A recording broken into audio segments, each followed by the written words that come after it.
Swarupini Avatar Varishta Ramakrishna Deva Jananim Sharadam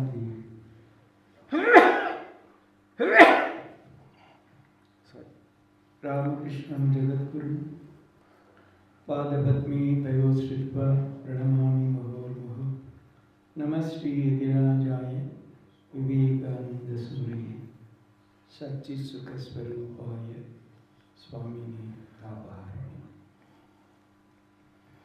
Dear Swami Atmashraddhananda and the assembled devotees,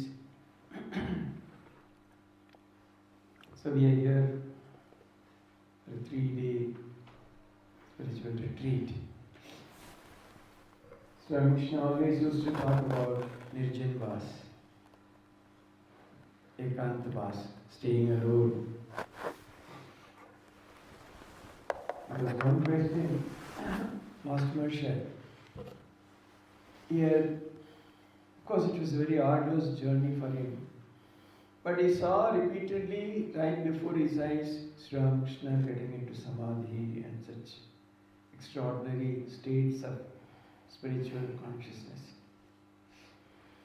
And in his presence, he always used to feel, in a very elevated state of mind. But going back, he had such a troubled family, difficult situation. So again, he found that he was really going down. So in the Gospel, you will see in several places, again and again, he is asking Sri Ramakrishna under various names, is it really possible for the householder to realize God? One refrain. And every time Sri Ramakrishna would assure him it is possible. But of course, he would always prescribe certain disciplines, the way of life. And one of which was this Ekantavas, or living in solitude. He would say 1 year, months, at least 3 days, he would say. So probably I think this is the minimum that we can do is 3 days. Maharaj is so kind that he agreed to come and conduct this retreat. He's also chosen a wonderful topic, how to live connected with God or live in the presence of God. The learnings from Bhagavad Gita as well as Sri Ramakrishna. So, please understand, it takes so much to organize a retreat like this. First of all, you see the premises. For several months, we would all return from the main road itself. Could even think of going down. It is so steep. But today, the whole place is well connected. We have vehicles to ply you up and down. So many have contributed in terms of funds, labor, hard work, sleepless nights. We used to come from Delhi and go back the same day. 4 o'clock we would start at night, 11:30, 12 we would reach back. 700 or 800 kilometers in the same day. And at least 200 in hilly terrain. Okay, that's not all plain road. So the whole idea was that create a place where people, particularly those who have not taken to monastic vows, can come and spend time in solitude, really enjoy the Himalayan atmosphere, dive deep into themselves, and discover the special spiritual treasures lying hidden. So, of course, the retreat is very wonderful. Maharaj would expound very beautifully. That's one part. Staying here itself, spending time in contemplation, even other times. So, it's a small group, very good. Sometimes it's good to have a small group. Although there is provision for 50 participants here, there are only about 18 people. That's very nice. So use the time very profitably. Remember, you have also sacrificed so much to come here, and if you spend the time like that, slowly we develop a wonderful spiritual culture in this place itself. That whoever comes here automatically kind of, gets organized. I used to be, see, all my life I spent only in Delhi, about 30 years or so, and the 18, 19 years in Delhi. Just only 1 year I was in one of our education institutions. We used to have what's called dormitories, for 20, 25 boys would stay in each dormitory. So those days, the rule of cane was the law, and many of the masters would use cane and beat the students and all that. It was all permitted. It's not like nowadays immediately police complain and things like that. There used to be one warden. He was not even a subject teacher. He was a crafts teacher. You teach instruments, not music. And he also used to look after the tailoring department. See, the boys used to change dormitories every year. Every year they'll have a different dormitory. He also used to look after one of the dormitories. I saw the moment they come to his dormitory, even the most notorious boy becomes absolutely quiet. He would never even raise his voice. I have never seen him beating any child. So the moment they come, for 1 year they will be so disciplined, they will go in line, they will attend all classes without any problem. They will apply oil, cut their nails, everything going in line for prayer, for dining hall, tuition, study, everything. And the dormitory used to be neat and clean always. And here is a person who would never raise his voice, let alone beating students.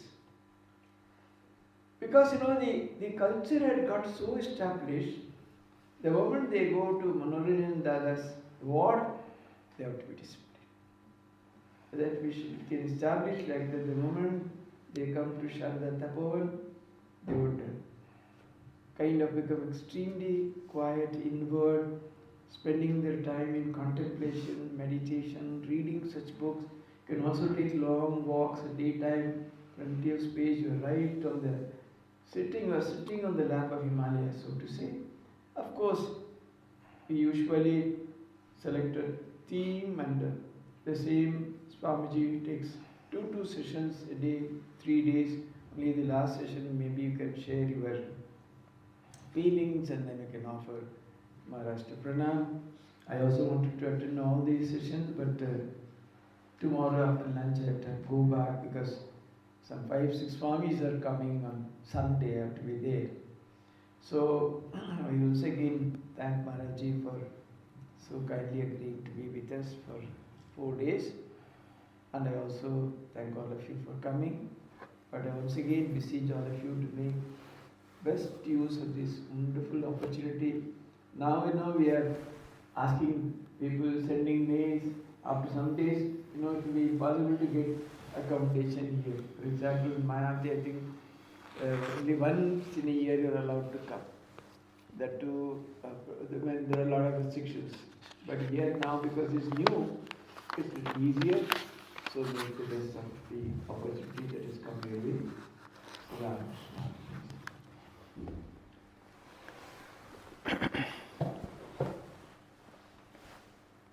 So the sessions will be 10 to 11, 11:15 to 12:15, 3 to 4, 4:15 to 5:15. For 15 minutes you'll get tea and some biscuits.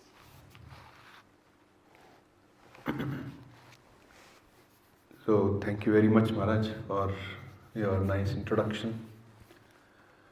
And my pranams to Revered Maharaj for inviting me and spending these 3 days in this place, which looks like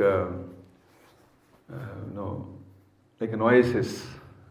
Suddenly, from nowhere, a new center has come up with all these facilities. Alice in Wonderland, as we call it. We will have these 3 days. The subject is, of course, the subject is very simple. It is how to spiritualize our life. But we have put it this way: making God a part of our life. Insights from Sri Ramakrishna and Bhagavad Gita. So I am thinking to mix Hindi also, क्योंकि हो सकता है सभी को सभी English तो आजकल सभी जानते हैं, but a bit of Hindi also will make it more connectable.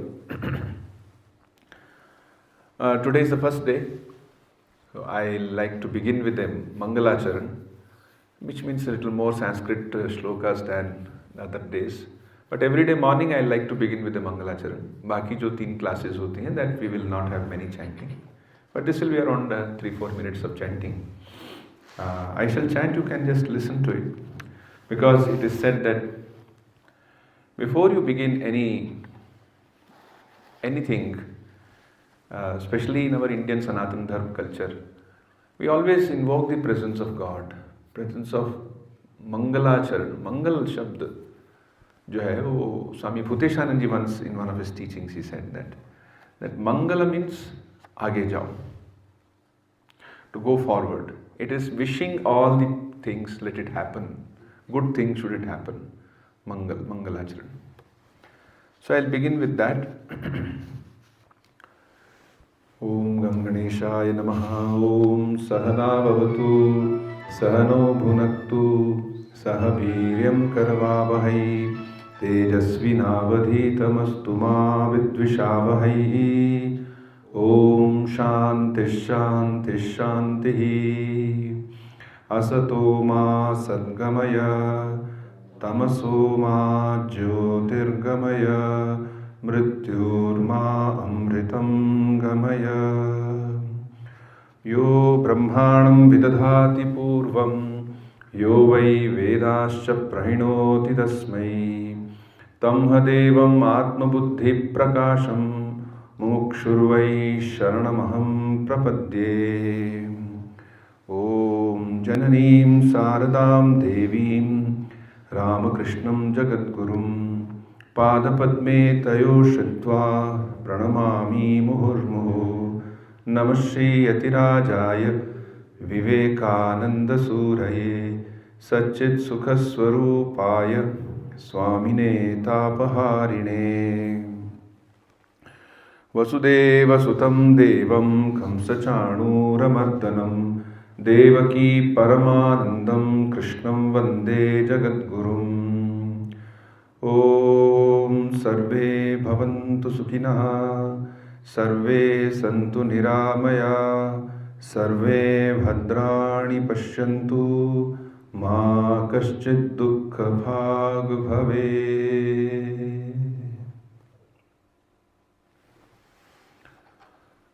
We are all here for a retreat.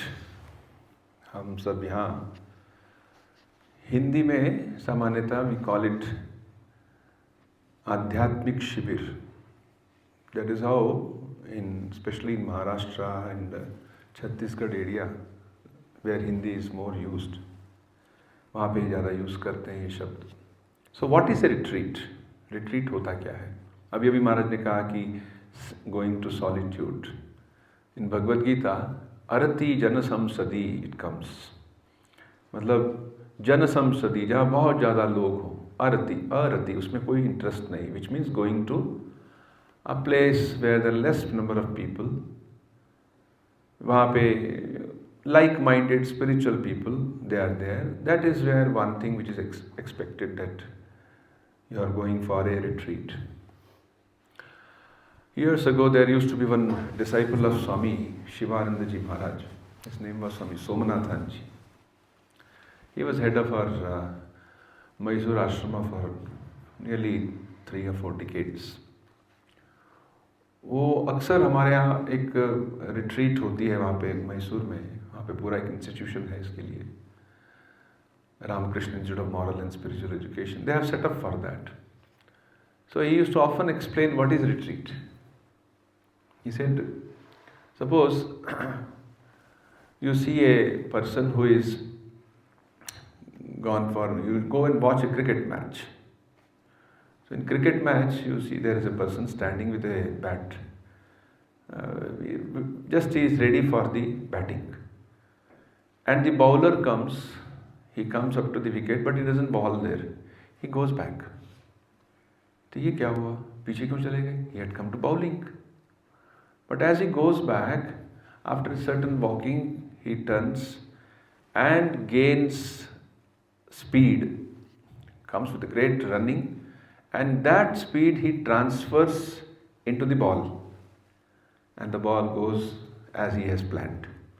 So, bowling required he should retreat, he should go back.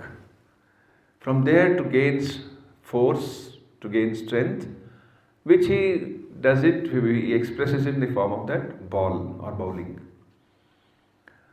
Same way he used to say, retreat is like that. We go within, we introspect. We are introspection means taking the help of scriptures. शास्त्रों का जो help होता है. What is Shastra? क्या है scripture? What is the meaning of the word Shastra? It comes from a Sanskrit root called Shas. Shasanat trayate iti Shastra. It can also be Shastra. Shasanat, that is more of a instrument for self-protection, weapon. But this is also a kind of a weapon. How does it protect you? And how is it a weapon? It's a weapon because our steps may fall the wrong way if we don't have a proper guidance. We need proper knowledge. Once I was going through the set of seminars organized in Bangalore by one group there. They are very devoted to such ideas. So there, the topic of the seminar was knowledge as medicine. Someone added to that. He said, right knowledge as medicine. Wrong knowledge can create problem. Say fear, worry, anxiety, acute cases of depression. It's nothing but wrong knowledge which has made some space in your mind and not allowing you to live the life as you wish to live. A healthy life devoted to a spiritual ideal where there is no fear. Fearlessness is a very important aspect of spiritual life. If a person doesn't, he does not accept that, which means something he has not understood.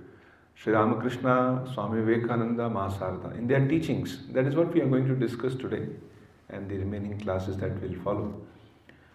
That they always emphasize on developing presence of God in our life, which takes away all fear. Because fear means lacking something. If you study psychology, they may put so many, especially Western psychology, they will put so many other aspects of fear. We are not studying a Western psychology here. That's not our purpose. Our purpose is spiritual. And the spirituality, Swami Vivekananda says, it comes from abhi, no fear. Abhi. No, don't have any fear. Now, when we are speaking of retreat, we draw the mind within. Generally, we are busy with the objects of the senses. The objects of senses, हमारे various जो हमारे sensory experiences होते हैं, उनके लेके सारा दिन सारा जीवन बीतता है.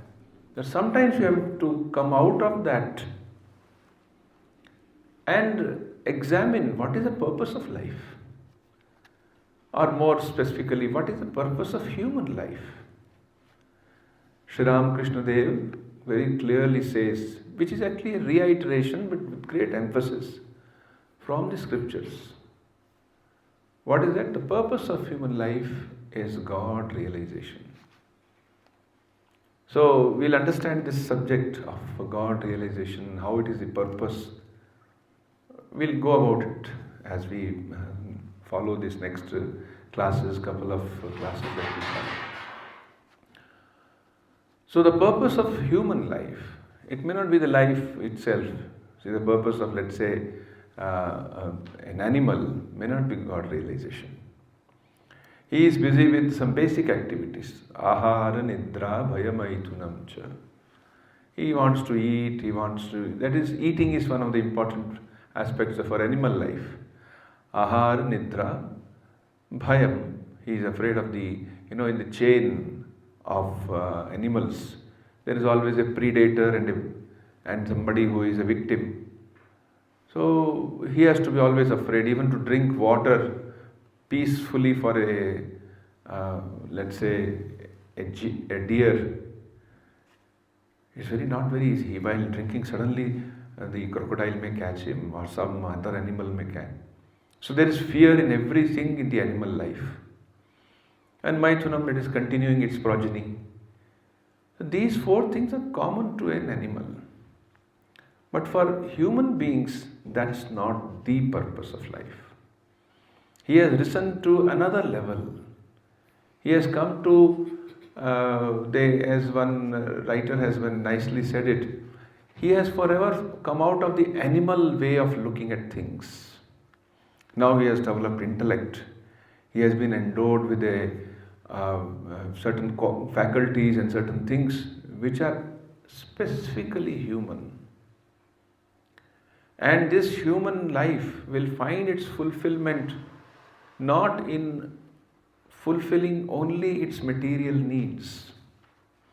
Material needs have got a place. We are not asking, or we are not placing the ideal of living like a beggar or living like someone who is abnormal. No, he lives a normal life. He lives a dignified life. But he has got a different attitude towards the ultimate goal of life. So what is that ultimate goal of life? As Sri Ramakrishna says, Ishwar labh karna hi jivan ka, manushya jivan ka lakshya hai. That is what it is. So many people, when they don't find certain things in life, they think their life is gone. It could be money, it could be fame, it could be position, it could be popularity, it could be something which they considered as very worthy of attaining. Of course, our scripture says you can strive for these things. There are 4 purusharthas. Purushasya artha. Artha means purposes which a human being can have. And they are accepted. They said, yes, first these purusharthas are divided into nivritti and pravritti, 2 types.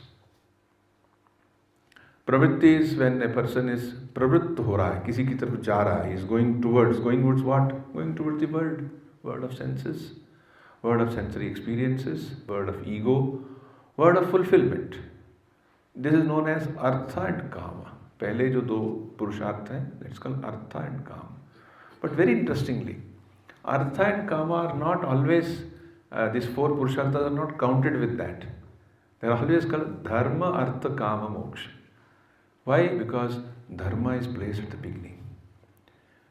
So that is, it comes in the pravritti marga, nivritti marga, which means to come out. But first here, these 2, what are these 2, artha and kama? This is basically what any normal human being would aspire.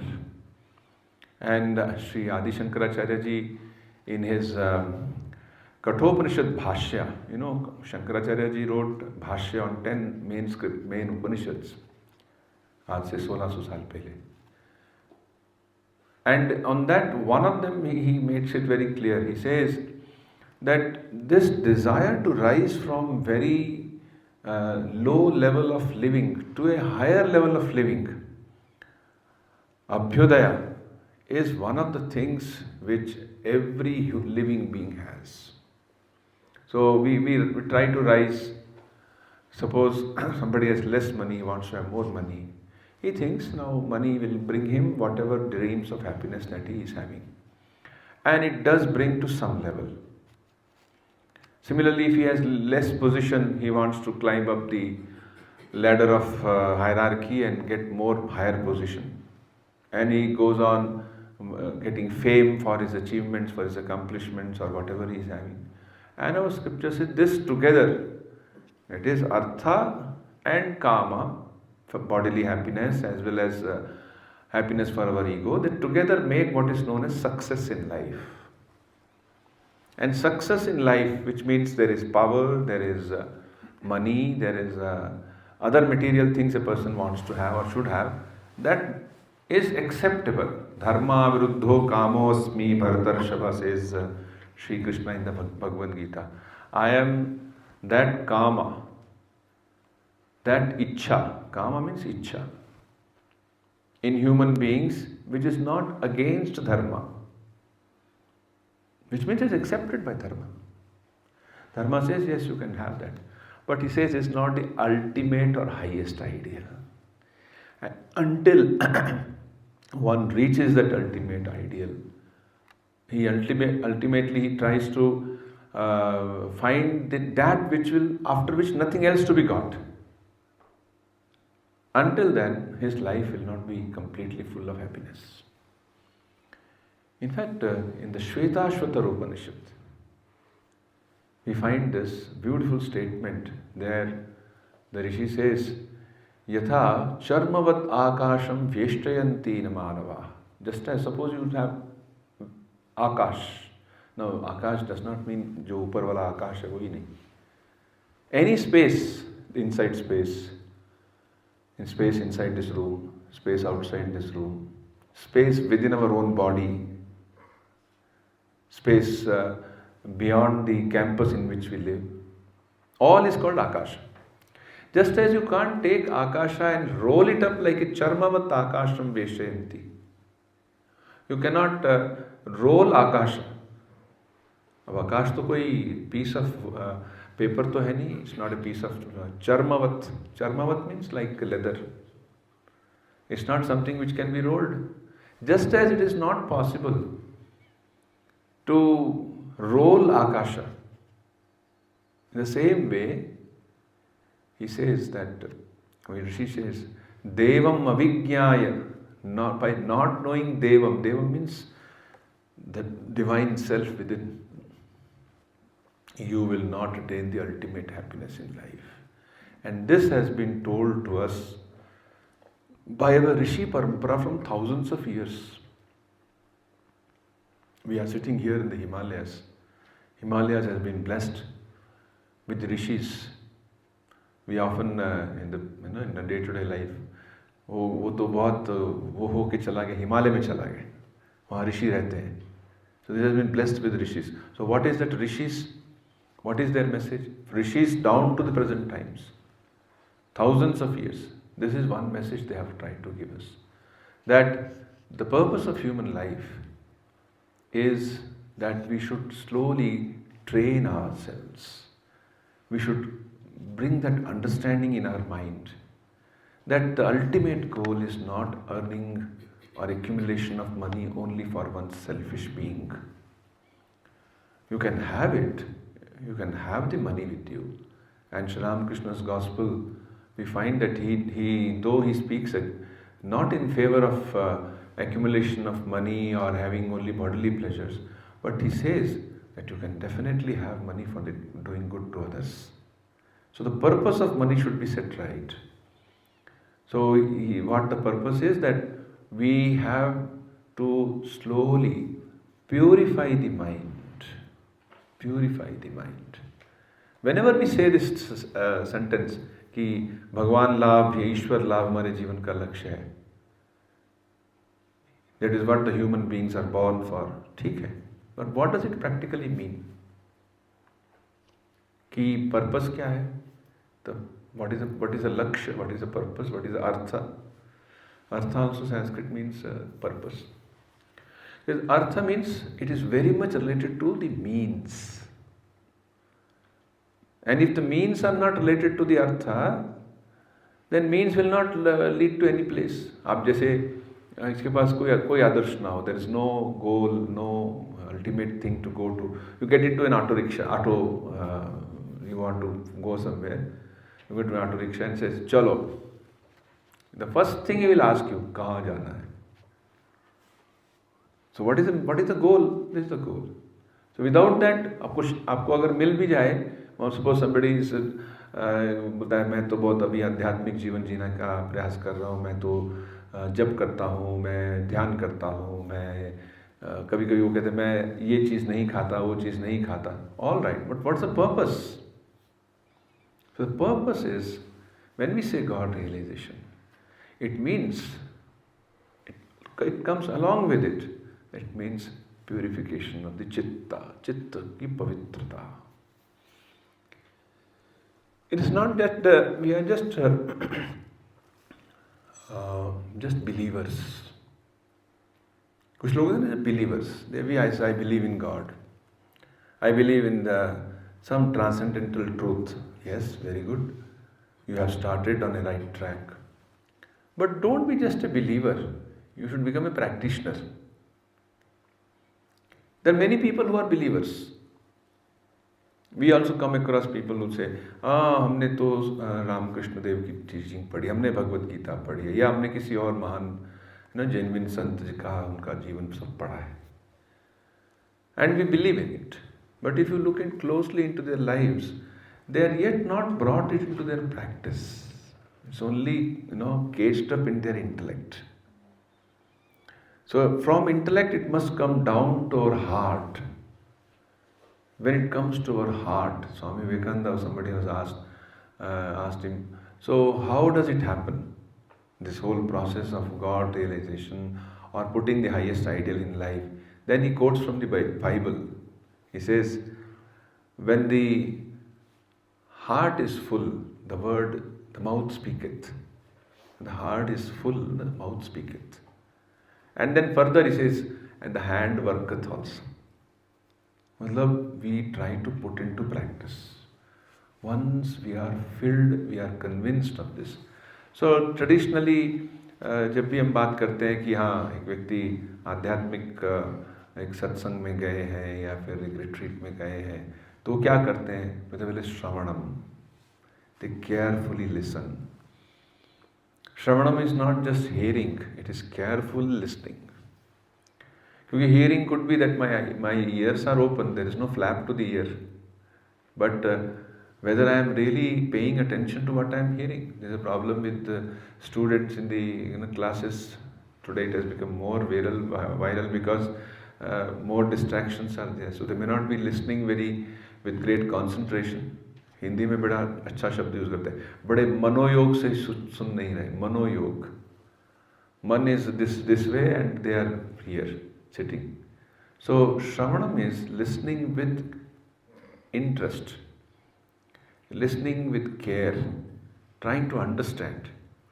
And while listening, while Shravanam, we also come to a stage now कुछ प्रश्न भी मन में आते हैं. ये सुना, इसका अर्थ क्या है? Because any speaker, any scripture, when they speak, when they give, they are giving it for the generality of the people. But specifically, somebody may have a different training, a different background, a different set of beliefs. He may not take your words quickly or as it is. He may have some questions. How do I fit in this idea into this my earlier training? So that's why then comes Mananam. मननम में क्या है? उसमें चिंतन है. And it is removing, first part of the mananam is you remove all the things which are, they are not virodha bhasas, which means contradictions in my thinking or contradiction in my understanding. I try to remove all the doubts. And once the virodha bhasa goes, once the doubts go away, then mananam gets slowly, it turns into nididhyasanam. What is nididhyasanam? It is deep concentration on something which you have now accepted. It is not that you have not, you can start with the nididhyasanam. It may be something wrong also. Because we might begin with this way. जैसे किसी ने कहा that you are in the Vedanta tradition, they say you are that Tattvamasi. So let us begin with that Tattvamasi. बहुत अच्छा. And what is Tattvam? Tattvamasi. What is that? First we have to then get Tat Padartha Shodhanam, Tvam Padartha Shodhanam. Then comes the Asi. Shodhanam means purifying. पहले समझो तो सही, जो कह रहे हैं कि तत्वमसी, तुम कौन हो, तो तुम मतलब कौन? Does तुम mean this body and this mind? एक व्यक्ति ने पहली बार सुना तत्वमसी, तो बोला तत्वमसी ये कैसे संभव है? मैं तो 10वीं क्लास में फेल हो गया था. And then somehow I followed my 12th standard, and then somehow I did my degree, and he says, I am that Brahman. Are this is not being referred to. Your degree, your experience, your different experiences in education and career, that is not being discussed here. That means Jiva. What is Jiva? Jivatma. What is the difference between Jivatma and Atma? Make it clear in your mind. Because Atman never suffers. It is Jivatman which suffers. Jiva Bhuto Sanatana. In the 15th chapter of the Gita it comes. Jiva Bhuto Sanatana. So that same divinity has become now Jiva. Jiva is Atman plus ignorance, या avidya. अब मुश्किल है, the word ignorance is the English word. It may not fully convey the idea of avidya. But avidya is, it means forgetting my infinite nature. That is avidya. It's not that I don't know. हम कहते हैं इसको बहुत विद्या दिया, इसको बहुत ज्ञान दिया. That's not the meaning here. It's simply not remembering my infinite nature, which is also complete in itself. Purnamadah Purnamidam. And when it's complete, it does not require anything to make it complete. That is my real nature. So we begin with this idea of Shravana, Manana, Nididhyasana. If that is only, we get caught only at the level of very superficial understanding, then Nididhyasana may not be very helpful at all. So first Mananam is very important. Shravanam and Mananam. That is what generally a retreat like this is aimed at. So retreat is going back. It is going into our own selves, our own mind, into our own thoughts, the way we think about the things of the world. It is self-analysis, introspection. Sri Ramakrishna says, suppose you have got in those days when we didn't have the idea of having cell phones and the batteries and the, suddenly if your light is off, you can switch on the battery mode and you can see the light. It was not those days. So somebody comes and he has to examine the railway line. So he is having one lantern where there is a burner inside which is giving light, and that is giving light outside. But the person is holding it down. He is not visible. It looks as if somebody is holding something and going. Then somebody has to come and say, Sergeant, the person who is holding is Sergeant. Sergeant, थोड़ा ऊपर के दिखाइए ना, अपना मुंह भी दिखाइए मुझे. Same way, Sri Ramakrishna says, we should first of all see our own selves. And if we recognize our real self, then we say, अरे इतना जो दुख मैं सोच रहा था कि ये मेरे जीवन में ये दुख है, ये मेरे जीवन में अभाव है, असल में ये था ही नहीं. मैंने ही अपने आप को इग्नोरेंस में रखा था. Swami ji says, when we put our hands before our eyes and say it is all dark, we suffer. So remove the hands away from your eyes and see the light which is already there. This is what ultimately Nididhyasana takes us to. So in retreat, we try to bring in the mind within. It is busy with so many subjects in this world, and reaction to those subjects. Reaction in the form of anger, greed, jealousy, sense of taking a revenge, showing somebody down. All those negative waves in the mind have to be left behind, and the mind is slowly begin to see itself. In the Patanjali's Yoga Sutra, right at the beginning, Rishi Patanjali defines what is yoga. Yoga chitta vritti nirodha. चित्त वृत्तियों का निरोध करना, उनको शांत करना, उनको train करना, that is yoga, which means attaining complete concentration is yoga. But further he says, tada drushtu swarupe avasthanam. Suppose those vrittis become controlled. हमारे मन में जो विभिन्न विचार उठ रहे हैं एकदम शांत हो जाते हैं. Then what? Swarupe avasthanam. Then you begin to see your own swarup, your own inner being It's like this. Suppose in a pan of water, you have some a pan is filled with water and put it in the gas. And a lot of heat is generated which creates bubbles. Suppose there is something it already had fallen in the water there, you will not be able to see that. Because there is something is there but not visible. Because so many bubbles are there on the surface. You put it aside, let the bubbles calm down. You see, oh, this was only a piece of cardamom there. Okay, that's all right. I was about to make tea, so I had put some cardamom. So similarly, tada drushtu swarupe avastha. When the mind becomes truly free from these waves which are arising in the mind, swarupe avasthanam, you become established in your real self. That is what the Upanishad says. Suppose this doesn't happen. It says, vritti sarupyam itaratra.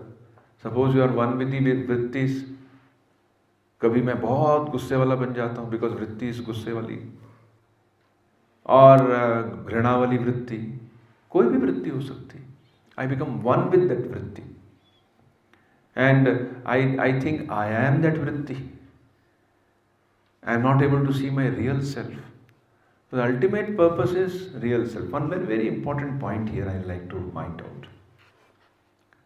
We are saying see the self, and we are also seeing that God realization or God experience is the purpose of life. So how do you relate this? Seeing the self and seeing God, is it same?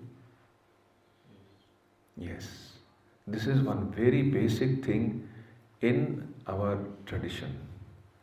Because there is something called God and something called I. This is itself ignorance.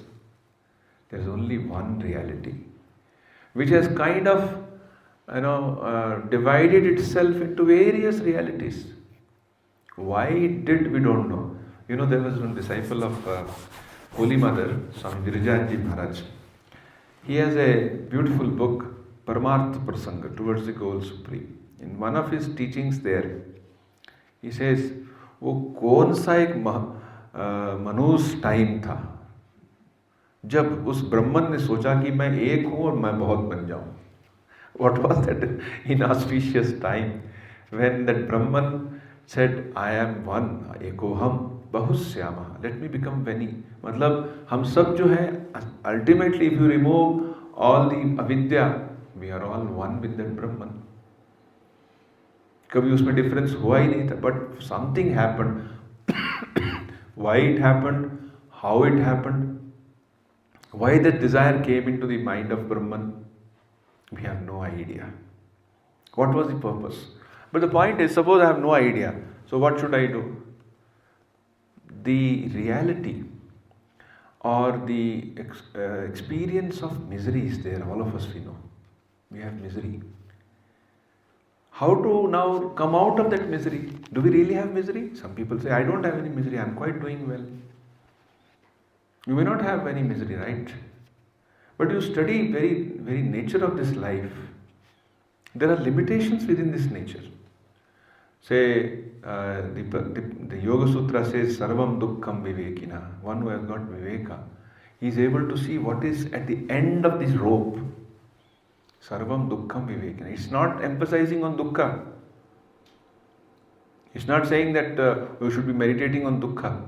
It only says, look, at present your circumstances are very favorable. And things are very much in favor of whatever you are having.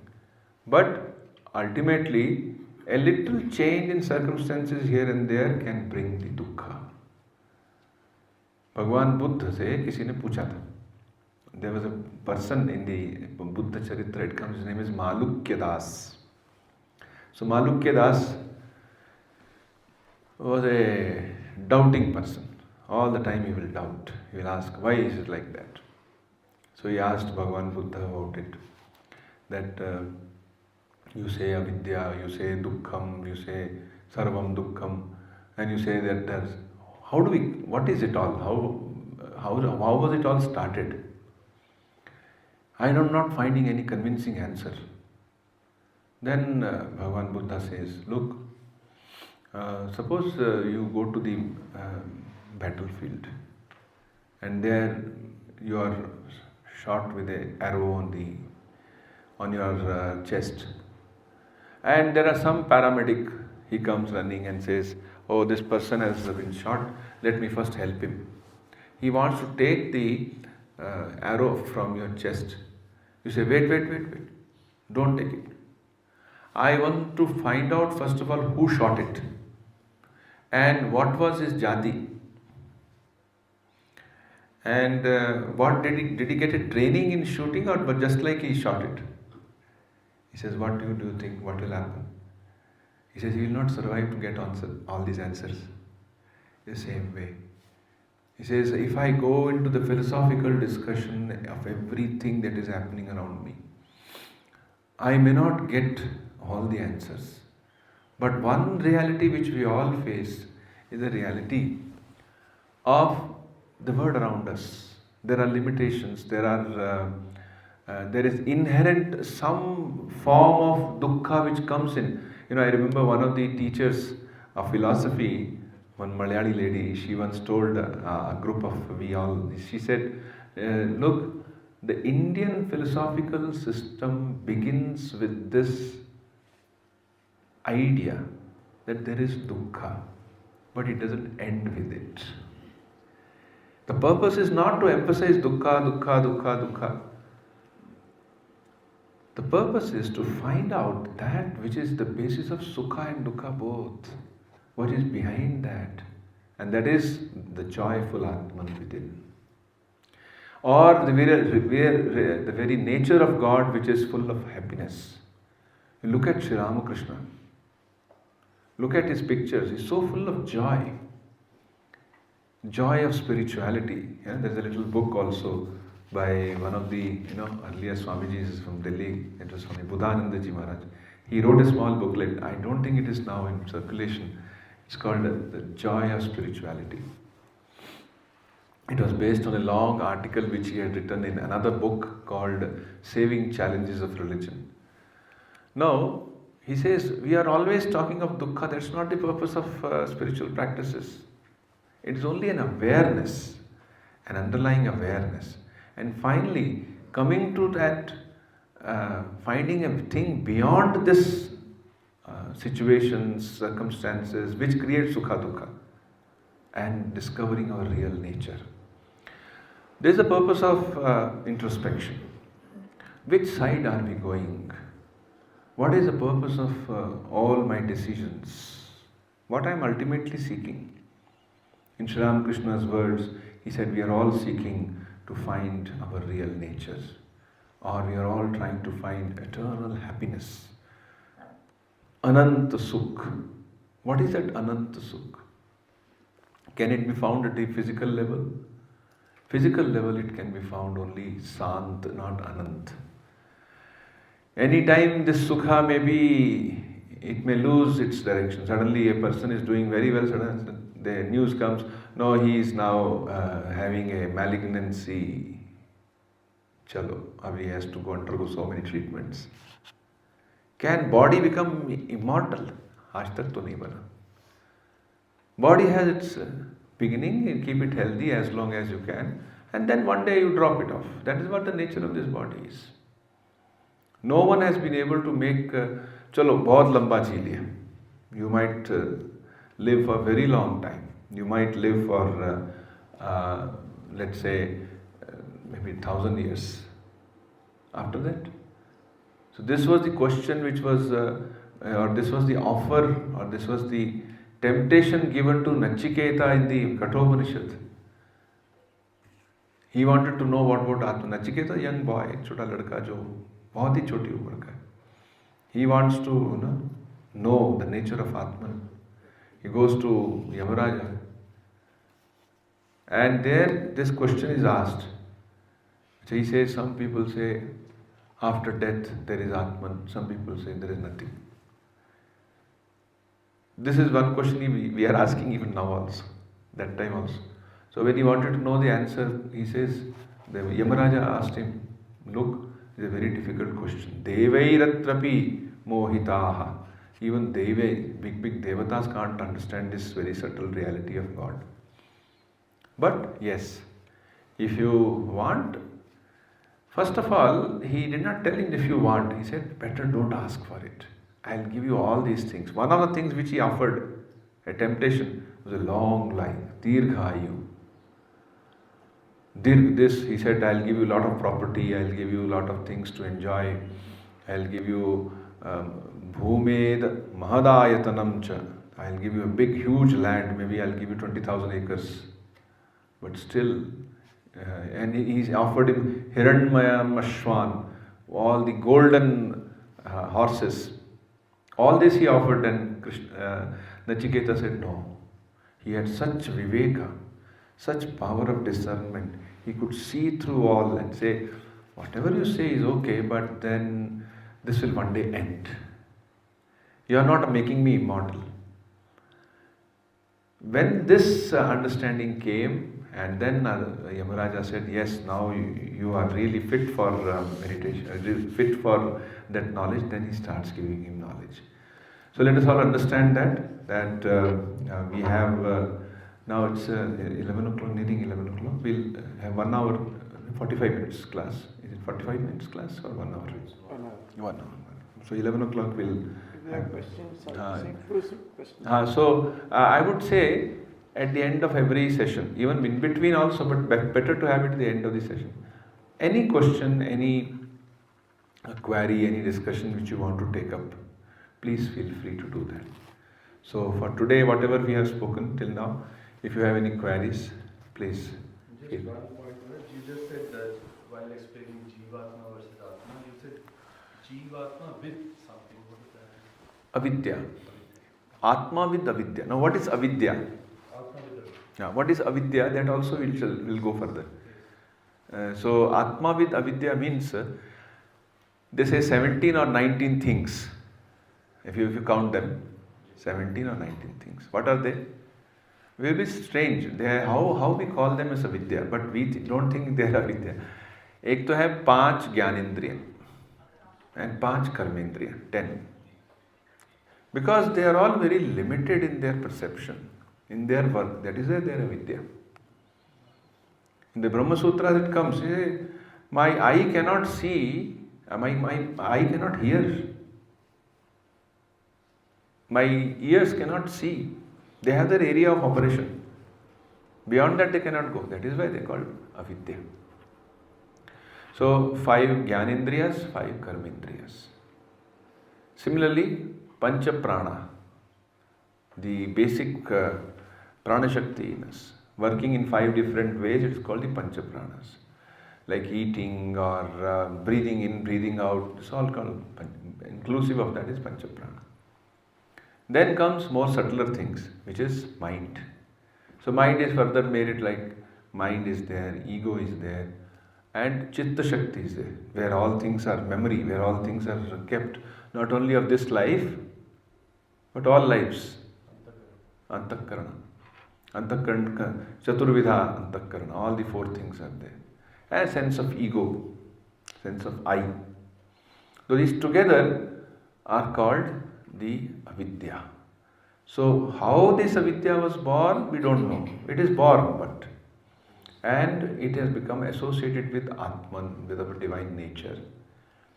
And mukti does not mean death. Mukti means coming, this association between the two becomes loosened forever. That is called mukti. So some people can, oh, unki mrityu hogi, oh, unki ab wo mukt ho gaye. Not necessary. उसका देह है, उसका physical body has come to an end, शांत हो गया है, लेकिन जो जीवात्मा का जो आंतरिक हिस्सा है, जिसको हम सूक्ष्म शरीर कहते हैं, that may have been now looking for a fresh new body, because it has desires, it has its karmas, it has to look for a new parent and a new word, lokyate, then only it will leave this body. The Brihadaranyaka Upanishad is very beautifully explained. It says, Jalatranokavat. Jalatranoka means leech. वैसे चलती है, ऐसे. So first it will put a new hand, then only it will leave the back. So Jalatranukāvat, the Sukshma Sharira inside, will search for the next and then it will leave the other one. Such a subtle level things are happening, we don't know. The rishis have said it and seen it, that is why they are presenting it before us. Jalatranukāvat. So this is what is called the ignorance part of the. And Avidya and Prakriti, are they the same? In a way, yes. Avidya and Prakriti, they are same. But Prakriti is taken in a larger sense. Larger sense in the sense you have, there are two types of srishtis which are spoken of. Jiva srishti and Ishvara srishti. This Ishvara srishti, ये पहाड़ बनाए, ये पेड़ बनाए, नदियाँ बनाए, ये तो हमने तो बनाए नहीं. They are all material words. So Prakriti includes that material word also. Whereas Avidya is basically my Jiva Srishti. I have created my own mental world and in which I am suffering. Although I am doing very well otherwise, but my mental world is not completely pure and free. That is why it is suffering. Pani mein meen pyasi mujhe sun sun avat hasi. Kabir Das ji says. So same way, we have everything and yet we are unhappy because we have not discovered the divine within. So Prakriti and Avidya, you can say in this subtle sense they are different. So it's now almost 11 o'clock. We'll stop here. So I break for tea and come back sharp within 11:15 again we'll start. Huh?